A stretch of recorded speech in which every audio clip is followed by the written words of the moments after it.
Hello parents and teachers, my name is Brielle Kennington and I'm the administrator of the ADHD parent support groups. Well, one of them, because our numbers are growing and now we've got two other awesome administrators. So the title of this video, I'm calling it, What I Wish My Teachers Knew About ADHD. And before I get into the thick of it, I want to just tell you that a lot of these things my teachers actually did do. I'm not trying to say that my teachers failed me or that the public education system failed me. I had a wonderful, wonderful education. And a lot of these things I actually learned from my parents who are public educators. And I also have a sister who is an assistant principal. So a lot of teachers in my family, we love teachers, and it is a really, really hard job. And so I just want this to be more of a resource. This isn't going to be me bashing teachers. And if I say something, I'm not saying they didn't do these things. Just the way I'm phrasing it, I want you to see kind of how it would feel for a child with ADHD. So you might want to get a notebook out. If you're anything like me, then you might need to take notes. And not necessarily writing down things I'm saying, but write down impressions that you have. Things that it might trigger a thought that you have, an idea that you have, some way you could help your child, or a child if you're a teacher that is in your classroom. And hopefully you'll just learn a lot and it'll be a good resource for you. Probably the number one thing that came to my mind when I was thinking what I wish my teachers had known was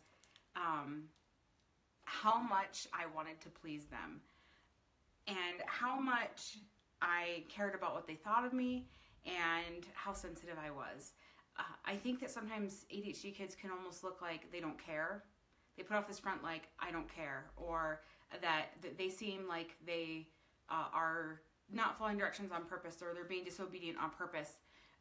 But a lot of times I really, really wanted them to like me, and I wanted to be a good kid. I remember sitting in church and praying that I could be a good kid. Please help me be a good kid, because I always felt like I was getting in trouble.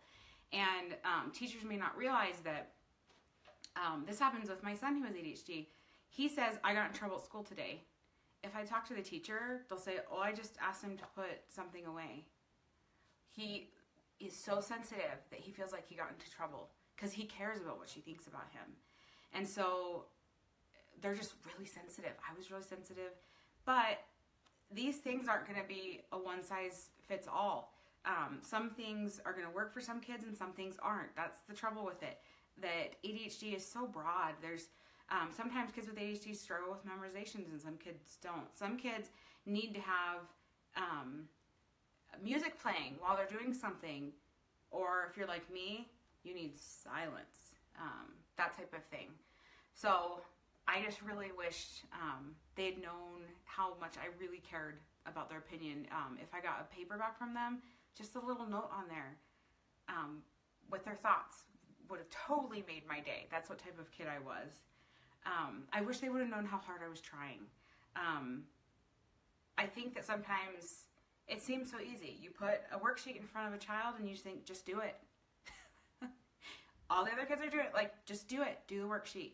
But when you have ADHD and kids won't even know why, it feels like you can't do it. Whether it's because you have to read the instructions or you've read them 3 times and you still have no idea what you're supposed to do, or it just feels overwhelming, or you keep getting distracted and it's taking you forever, or you're embarrassed by how long it'll take. So you might pretend that you just don't care and that you're not going to do it. But there's so many issues going on. There are little tiny brains that are just moving a million miles a minute. So sometimes it's just if they're struggling to do something, have them stand up and do 10 jumping jacks, some push-ups, or like run across the room just to reset their brains, and then say, okay, get them started. Sometimes just getting them started on the worksheet will really help them. Tammy, I have memory problems, but I also know some kids with ADHD don't have any memory problems. My son Austin is great at memorizing things, but that was one of my biggest struggles in school, was memorizing things, and I'll talk about that. My self-esteem is so bad. I really wish my teachers understood how bad my self-esteem was. So doing things like even in high school, I wasn't diagnosed till I was 17. So in high school, I'd have teachers snap their fingers in front of my face. That is like devastating to a ninth grader. Or put me on the spot in class. I had a Spanish teacher once that, and these teachers had no ideas. This isn't going to be me just like saying all the horrible experiences I had in school. Nobody leaves until Tia Barbara, that was my Spanish name, conjugates this or whatever. That means we're going to all be sitting here till the end of time, dearie, because I can't think that fast. Kids get embarrassed very easily, and so just being aware of their strengths and weaknesses, don't put them on the spot like that. If you have a kid who is really good at something, you gotta run with it. Play into their strengths. I'm really musical, and so my mom, for my spelling words, she would say, let's make up a song, or let's like sing it in a rhythm, or say the spelling words in a rhythm, and that totally clicked with my brain. Sometimes when things happened, like say, for example, I thought I was in trouble. If I'm upset about something, if I'm angry about something, sometimes it's easier for children to communicate if they draw a picture or if they write it out. Because I used to do this with my mom sometimes. I would write her a note. And I do this with my children now. We have a journal we go back and forth with. But I think part of it was I didn't want to cry in front of people. And so I just felt like I couldn't talk about it. And so having them write it out, they can hand it to you. They don't have to be embarrassed about crying in front of people, and they can express themselves better sometimes. Sometimes they don't even know why they're upset, and that's what, it's almost like a puzzle, and it's sometimes hard to figure out. Taking notes helped me learn, especially as I got older. If I was just like listening to a lecture, I would not have come away with anything, nothing. Taking notes really helped me. Flashcards helped me, but I could only learn 7 flashcards a day. So if it's spelling or vocabulary or Spanish words, so I had to plan ahead with when the tests would be, and I think you'd be surprised how long everything took me. Homework took a long time. So say I had a vocabulary test coming up, say there were 20 words. The one time I calculated it, I was studying for 6 hours. Not 6 hours straight. That was broken up between a few days, but it was 6 hours of studying for a 20-word vocabulary test that we would have weekly. It can be eye-opening. Sometimes it just takes longer for them to learn things. Keeping my hands busy during lectures and during class really helped me. I know that there's this craze with fidget spinners, and they almost seem like they're more of a distraction than actually helping kids. But for me, I would color on my book covers. I'm like, I'm old, so we had the paper bag book covers. We didn't have the weird elasticy, stretchy cloth book covers. And so I would doodle on those, and it may have looked like I wasn't paying attention, but I actually was able to hear everything because my hands were busy. Even now, if I'm sitting in a movie, I find myself, I'll like tie my purse strap into like a slip knot and like continue to open it, or I'll spin my ring. It just helps me listen, and I don't even realize I'm doing it sometimes. When I was in high school, I used to crochet. Not where I'm like sitting and reading a pattern, mind you, but like I would just do a single crochet stitch, and I made like 20 scarves during my senior year of high school, and I was so thankful for the teachers that just like didn't make a big deal out of it, because some of them would say, put that away. I wasn't trying to be disrespectful. I wasn't trying to be distracting. I wasn't trying to show off. It helped me to listen and to focus. Oh my goodness, sounds. So this might not be all kids with ADHD. Some kids do better if they're like listening to music while they're taking a test, or there's some sort of rhythmic white noise.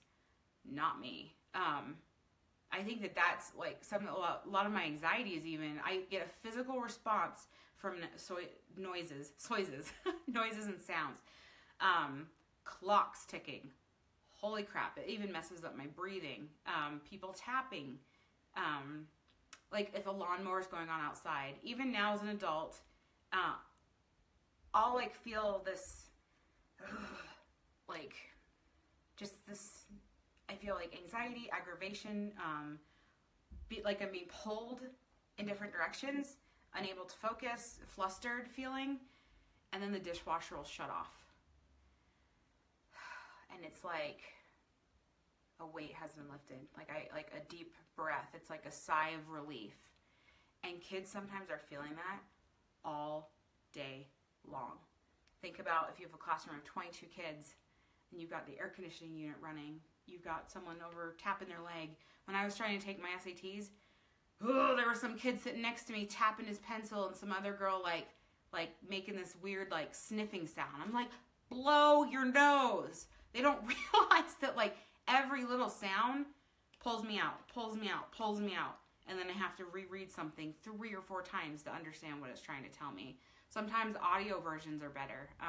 I had once a college professor called me into his office and was like, what is going on? Because I failed a test, which was pretty regular for me because I just don't test well because it doesn't show my knowledge. And so we just talked in his office. He was like, you've answered all these questions in class. It was a humanities class about art, music, that type of thing. He's like, I know you know this stuff. What is going on? And I said, I just don't test well. I don't take tests well. And I never told any of my college professors I had ADHD. I think I was afraid they would think I was trying to make a cop-out. It wasn't very understood when I was in college. And so I know, like now I know I could have like formally submitted something and they would have made some accommodations for me. But I just kind of didn't know any better. And he pretty much just verbally gave me the test and I got 100%. And he's like, I'm changing your grade.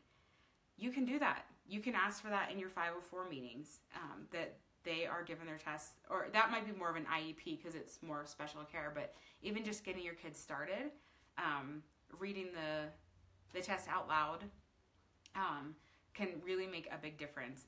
And if they're struggling with sounds, there's noise canceling headphones that they can get. My kids use them. They use them on the bus too.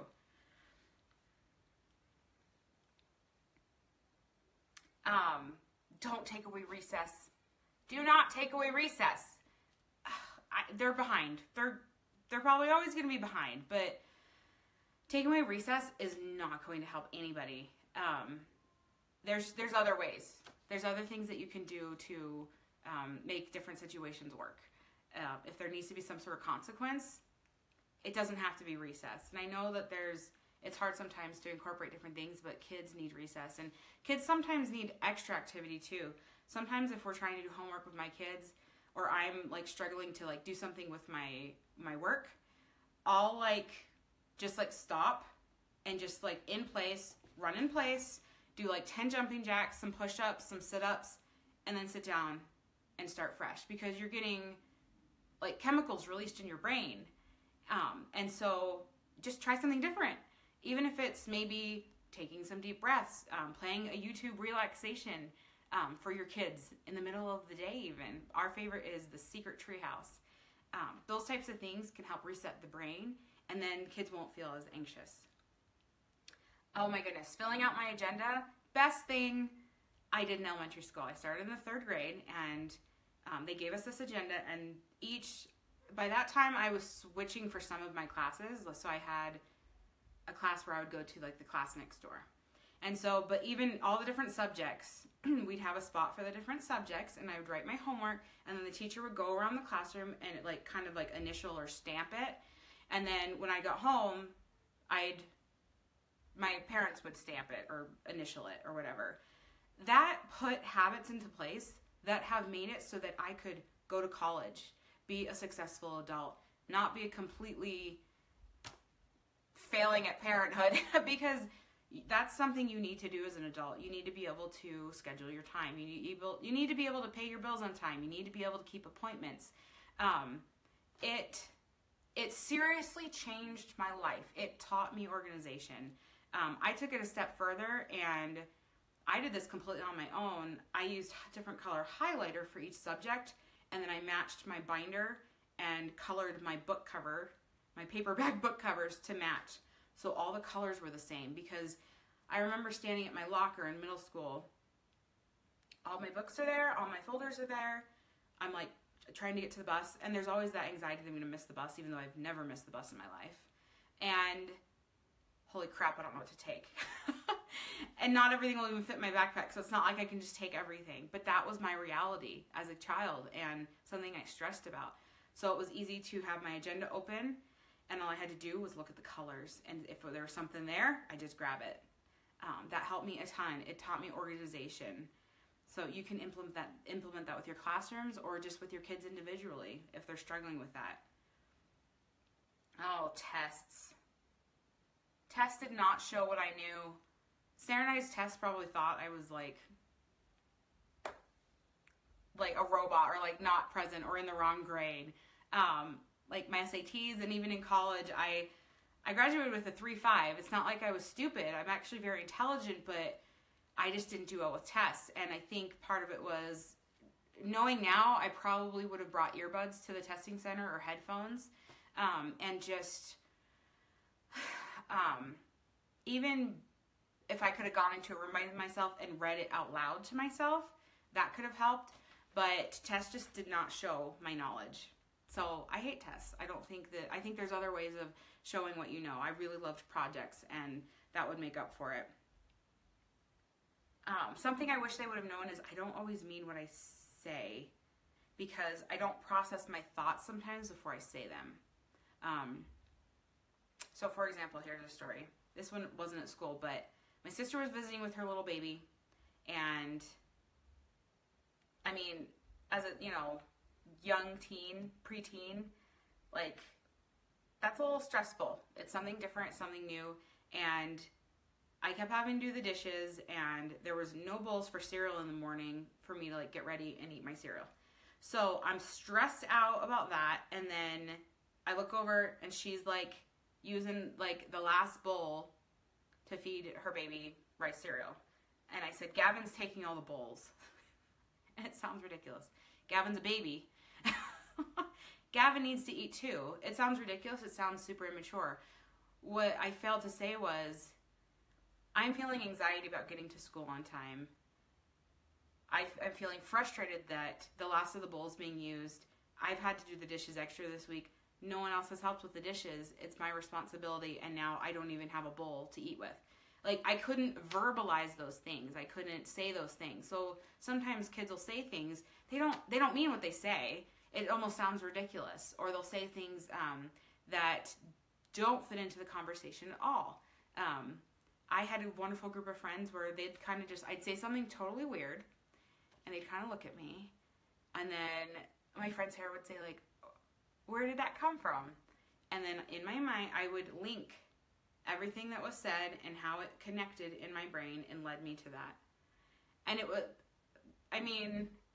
was very fascinating for them, but it also taught me how to control that impulse a little bit, because I realized that people have no idea what the heck I'm talking about, and I sound like a weirdo.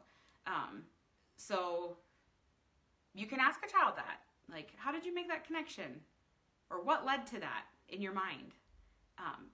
Instead of like, that's a weird thing to say, because they don't know. Kids also in the classroom, I'm guilty of this. I would ask the same question 2, 3, sometimes 4 times in the same class period. Same question. And like everyone, and this was in high school, everyone would turn and look at me like, are you serious? I didn't remember asking it, or I didn't remember what the answer was. And I still do this with my husband. I'm like Dory. He'll come home from work and I'll ask him how work was, and he'll tell me. And I'm listening.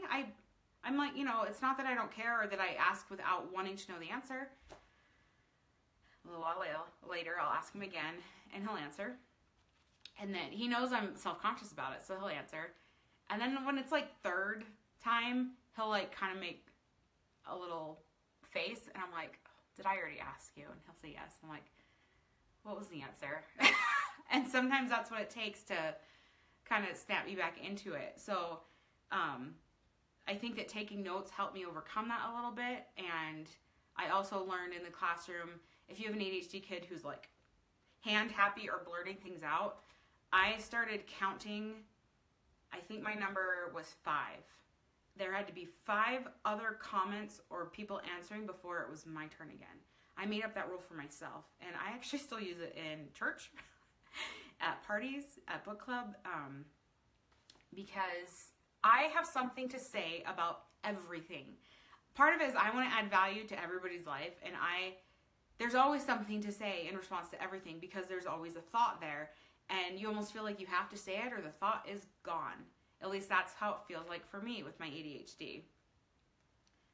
I wanted to be the same as everybody else, and this is something my son specifically has said. I want to be the same as everyone else. I love his teacher. She is really great about reading all that she can about ADHD, tips and tricks, tools that help him. So she brought in an exercise ball because that's awesome. And it's been proven that like if kids are on something like that and moving, that it'll be easy for them to do their work or to sit there and pay attention. But it's not like you have 23 Pilates balls. You know what I'm talking about? Those exercise balls, the big ones, like the birthing balls. Those. So he didn't want to use it. He was embarrassed because he doesn't want to be special. He doesn't want to be different.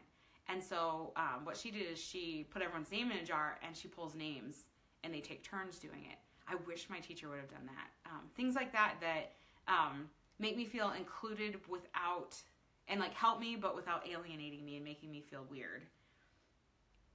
Okay, one of my tips for memorization that my wonderful mother taught me at a very young age, it started with spelling words. To memorize something or learn something, write it, see it, say it. So what I do is I have like a notebook or a piece of paper and say I'm trying to learn a spelling word. I would write it out 10 times. I would write it, see it, say it. So say I'm doing the word cat, C-A-T, cat, and I would do that 10 times. That is how I got through college. That is how I got through school, is write, see, say. Because when you're using all of your senses, you're more likely to memorize it, and it's more likely to stick in. Oh, there's a kid. Tasks need to be broken down. I really wish my teachers knew this. In first grade, I got in trouble a lot because they just said she refuses to do her work. I didn't know how. I couldn't even read. They didn't know I couldn't read till like second grade. And so you can't like give kids a big ADHD kids a big pile of, construction paper and say, "Okay, cut out 10 hearts." What? Break it down. You need to say, "Okay, take this, template and trace it." And then they trace it. And they say, "Can you do that 9 more times?" Then they can do it 9 more times. And then you say, "Can you cut them all out roughly and put them in a pile?" Then they can do that. And then you say, "Okay, now you can just cut around." You have to break it down. Even if you think they know how to do it. It's more of just, it almost feels overwhelming. And so you can even take, if they've got a worksheet they need to work on, draw like 3 big like lines in crayon or something, colorful marker or something, and you say, "Okay, just do this top part." That seems so much less overwhelming. Or start them out by maybe reading them, the directions. Everything needs to be broken down. Don't give them more than one instruction at one time, or they're not going to remember. Okay, going out. Mom life, right? I wish my teachers would have known that I didn't hear what they said. Along with like the asking the same question. I just literally did not hear it. It's just not there. I did not process it. I didn't hear it. That's why I struggle with following directions, because it's just not there. And even if I'm reading the directions, sometimes it's just not there. So repeating them multiple times helps. Breaking it down helps. Okay, you need to go out. Go out. I wish my teachers would have known that I sometimes didn't know, well, most of the time. Same with my kids now. They don't know what they need. Sometimes when I'm feeling that flustered feeling that I told you about earlier, even as an adult, I don't realize, oh, it's the dishwasher. Or turn off the TV. I never have my TV on during the day. Sometimes you don't even realize those things. And so kids, sometimes they'll throw a fit about something that has nothing to do with it. So you need to be able to communicate with them to figure out what is really going on. If I broke down crying about something in elementary school, it wasn't about what I broke down crying about. A lot of times it was something else that triggered it. I'm going to close the door. Hang on. Hey, Okay, go on out. Go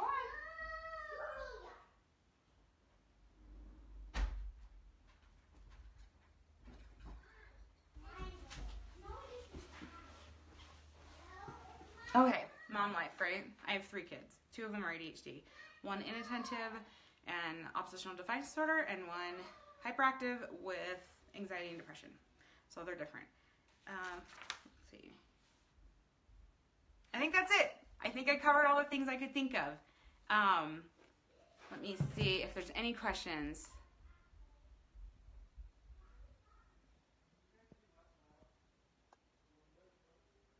Yes, about not having a child feel singled out.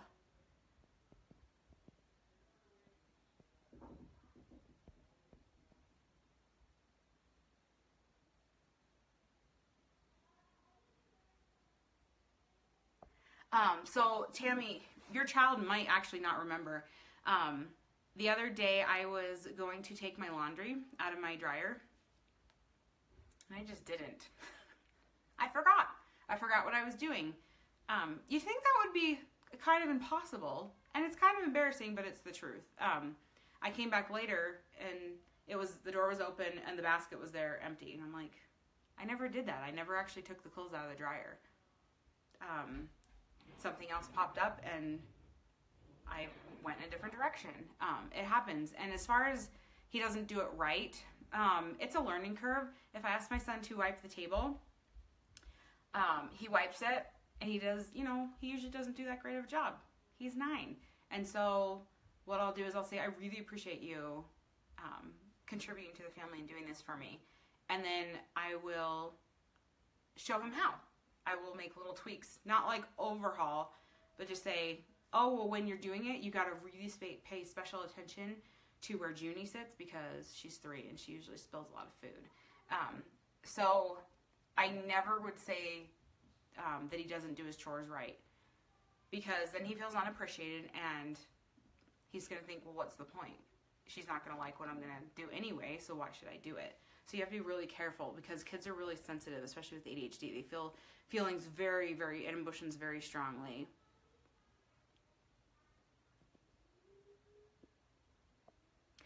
I think that if you address the anxiety, Sarah, for your daughter, she asked, what do you recommend as a mom for dealing with this? My daughter is always afraid that she will be in trouble if I call her teacher. I think it's because my kids, we don't do punishments. We like outline our expectations, and then we have consequences.